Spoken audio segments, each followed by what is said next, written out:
Vi bruger Rescue Cups, eller vi købte Rescue Cups for at reducere vores antal af ammesøer og for at få en bedre gennemløb i vores farestald samt en højere tilvækst.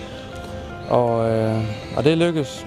Vi bruger ca. 450 gram Rescue Milk og Rescue Smooth, og det koster omkring 8 kroner per gris. Hvis nu vi har en tilvækst på mere end 500 gram per gris, så er mælken jo betalt.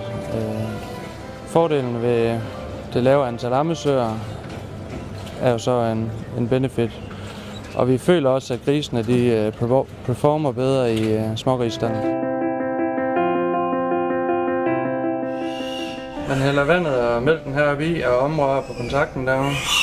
Og efter et minut, så er det omrørt, og så er du klar til at starte pumpen og køre det ind i stand.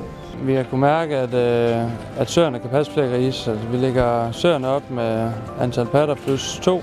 Vi har 580 kopper, 5 sektioner af 116 farstier.